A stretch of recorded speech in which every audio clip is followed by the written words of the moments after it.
थांबा, लाडू म्हटलं की साखर तूप असंच वाटतं ना. पण आज आपण असे लाडू बनवणार आहोत ज्यात साखर नाही, गूळ नाही, मैदा नाही, तरीही प्रत्येक घास चविष्ट आणि एनर्जीने भरलेला आहे.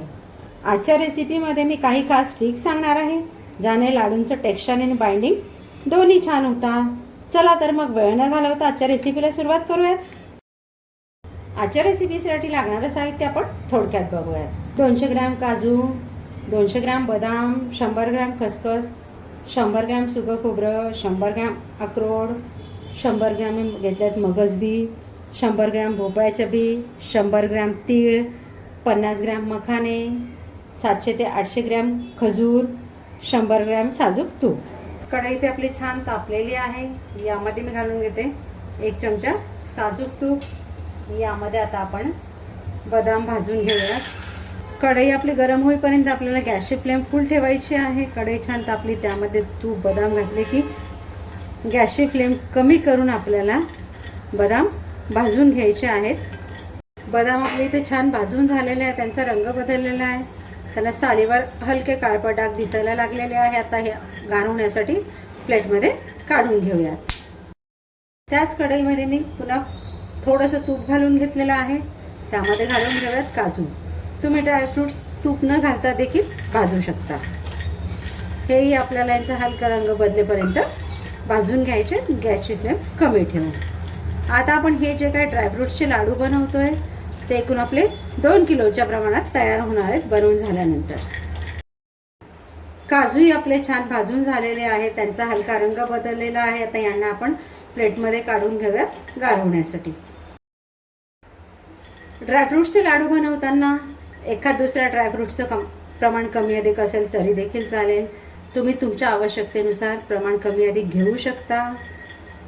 बदाम आणि काजू ज्या पद्धतीने आपण तुपात परतून घेतले त्याच पद्धतीने आपण अक्रोड देखील तुपात परतून घेतो आहे. तुम्ही तूप न घालता देखील हे परतून घेऊ शकता. अक्रोड देखील आपले छान भाजून झालेले आहेत. हेही आपण प्लेटमध्ये गार करण्यासाठी काढून घेऊयात. त्याच कढईमध्ये आपण भाजून घेऊयात मखाने. यामध्ये आपल्याला घालून घ्यायचं आहे अर्धा चमचा तूप. गॅसची फ्लेम कमीच आहे आपली. मखाने देखील आपल्याला छान कुरकुरीत होईपर्यंत तुपावर परतून घ्यायचे आहेत, म्हणजे मिक्सरला वाटप करताना त्याची छान पावडर तयार होईल. मखाने व्यवस्थित भाजले गेले नाही तर भरडसारखी त्याची पावडर होईल. मखाने देखील आपले छान भाजून होत आलेले आहे, त्यांचा रंग बदललेला आहे. हे देखील आता आपण गार होण्यासाठी काढून घेऊया. त्याच कढईमध्ये आपण भाजून घेत आता भोपळ्याच्या बिया. त्याही आपल्याला मंद गॅसवर परतून घ्यायच्या. आता इथे तुम्ही बघितलं असेल की मी प्रत्येक पदार्थ वेगवेगळा भाजते, कारण काही आकाराने लहान आहेत, काही मोठे आहेत. एकत्र भाजले तर आकाराने जे लहान आहेत ते जळतील, मोठे आहे ते व्यवस्थित भाजून होणार नाही. म्हणून मी इथे सर्व साहित्य वेगवेगळं भाजून घेते. भोपळ्याच्या बिया आपण काही सेकंद भाजून घेतल्या, त्यामध्ये घालून घेतो मगज बी. दोन्ही आता आपल्याला एकत्र छान परतून घ्यायचं आहे, त्यांचा रंग बदलेपर्यंत. दोन्ही प्रकारच्या सीड्स आपल्या भाजून झालेल्या आहेत. त्याच कढईमध्ये मी घालून घेते सुकं खोबरं. हे देखील आपल्याला त्याचा हलका रंग बदलेपर्यंत परतून घ्यायचं आहे. सुक्या खोबऱ्याचा देखील आपला छान रंग बदललेला आहे, घमघमाट सुटलेला आहे. याला आपण आता गार होण्यासाठी काढून घेऊया. त्याच कढईमध्ये आपण घालून घेऊयात तीळ. तीळ आपली हलकी गरम होत आलेली आहे. यामध्ये घालून घेऊयात आपण खसखस. हे दोन्ही छान आपल्याला परतून घ्यायचा आहे हलका रंग बदलेपर्यंत. तीळ आणि खसखसही आपले छान भाजून झालेले आहेत. आता आपण हे देखील गार होण्यासाठी काढून घेऊयात. कढईमध्ये थोडं तूप घालून घेतलेलं आहे, त्यामध्ये आपण अंजीर परतून घेऊयात. अंजीर ज्या वेळेला तुम्ही कढईमध्ये परतायला घालता त्यावेळेला थोडं तूप घाला. तूप न घालता तुम्ही त्यांना भाजले तर ते कढईला चिकटतील. इतर पदार्थ जर तुम्ही तूप न घालता भाजत असाल तरी चालेल, पण अंजीर भाजताना त्यामध्ये तूप घाला. अंजीरही आपले छान भाजून झालेले आहेत. हे देखील आपण गार होण्यासाठी काढून घेऊयात. कढईमध्ये मी खजूर घालून घेतलेली आहे, त्यामध्ये थोडं तूप घालून घेते. इथे महत्त्वाची टीप, खजूर छान 2 ते 3 मिनिटं मंद गॅसवर तुपात परतून घ्या, म्हणजे आपल्या लाडूंचं टेक्स्चर आणि बाइंडिंग दोन्ही सुधारतं. खजूर आपली 2 ते 3 मिनटं तुपात छान परतून झालेली आहे. तिला अगदी क्रीमी टेक्स्चर आलेलं आहे, मॅश झालेलं आहे छानपैकी. तुम्हाला जर असं जास्त वेळ खाऊ वाटत असेल तर तुम्ही अगोदर हिला मिक्सरला फिरवून घ्या आणि मग तुपावर परतून घ्या तरी देखील चालेल. पण मी डिरेक्टली तुपावर परतली तरी ती छान मिक्स झालेली, एकजीव झालेली आहे. आता आपण इथे गॅस घालवून देऊया. भाजून घेतलेलं सर्व साहित्य आपलं छान गार झालेलं आहे. आता याला आपण मिक्सरला जाडसर वाटप करून घेऊया. तुम्हाला जाडसर वाटप करायचं असेल तर पल्स मोडमध्ये मिक्सर चालवा, बंद चालू.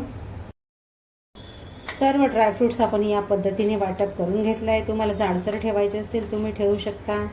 वयस्कर म्हातारी मंडळी असेल तर या पद्धतीने भरड करून देखील लाडू बनवू शकता. हे घरातील लहान मुलं, मोठी माणसं सगळ्यांना चालतात. अगदी डायबेटीजवाले सुद्धा आरामात हे लाडू सेवन करू शकतात. यामध्ये आपण आपलं तयार केलेलं खजूरचं मिश्रण घालून घेऊयात. इथे खजूरचं प्रमाण तुम्ही तुमच्या आवश्यकतेनुसार कमी अधिक घेऊ शकता. या पद्धतीने हाताने आपल्याला हे मिश्रण छान एकत्र करून घ्यायचं आहे, म्हणजे ते एकजीव होईल आणि लाडू छान वळले जातील.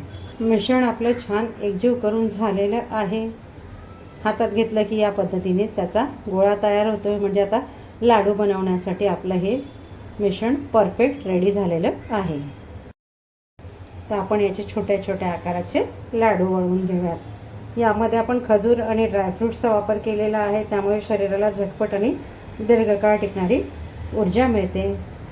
बघा किती छान आपले लाडू वळले जात आहेत. यामध्ये आपण मखाने, बदाम, काजू याचा वापर केलेला आहे, त्यामुळे शरीराला आवश्यक ते प्रोटीन याच्यातून मिळतं. घरीच बनवलेले असल्यामुळे यामध्ये कुठल्याही प्रिझर्वेटिव्हचा वापर आपण केलेला नाही आहे. तुम्हाला अशा छान छान हेल्दी रेसिपीज बघायला आवडत असतील, आजचा व्हिडिओ मनापासून आवडला असेल तर चॅनलला लाईक, शेअर, सबस्क्राईब करायला विसरू नका. या लाडूंमध्ये आपण खजूरचा वापर केलेला आहे. लाडू वळताना मिश्रण थोडं गार झालं तरी काही हरकत नाही. खजूर कडक होत नाही, त्यामुळे तुम्ही आरामात लाडू वळवू शकता. अगदी लहान मुलांना बसवलं तेही याचे लाडू अगदी आरामात वळू शकता. तुम्हाला इथे वाटलं मिश्रण जरा सुकं झालेलं आहे तर तुम्ही यामध्ये 1-2 चमचा तूप वापर करू शकता. आता आपण इथे रेसिपीसाठी 100 ग्रॅम तूप घेतलेलं, आपलं 50 ग्रॅम तुपातच काम झालेलं आहे. याच पद्धतीने मी आता उर्वरित आपले सर्व लाडू वळवून घेते. तयार आहेत आपले गूळ, साखर, मैदा याचा वापर न करता, कुठल्याही पाकाचा वापर न करता चविष्ट आणि पौष्टिक असे ड्रायफ्रूट्स लाडू. हे लाडू आपण 2 किलोच्या प्रमाणात बनवलेले आहेत. हे लाडू पौष्टिक आहेत, पण यामध्ये कॅलरीजही बऱ्यापैकी आहेत, त्यामुळे दिवसातून 1 किंवा 2 लाडू पुरेसा होतो. हे लाडू तुम्ही रूम टेम्परेचरला 15 ते 20 दिवस आरामात एअरटाईट कंटेनरमध्ये ठेवू शकता. फ्रीजला स्टोअर करत असाल तर 1.5 ते 2 महिने आरामात चालतात. फक्त ठेवताना तुम्ही ज्या डब्याचा वापर करता एअरटाईट वापरा, म्हणजे लाडू छान टिकतात. भेटूयात पुढच्या व्हिडिओमध्ये एक नवीन रेसिपीसह. तोपर्यंत आजनाथ किचनचे व्हिडिओज एन्जॉय करा. थँक्यू.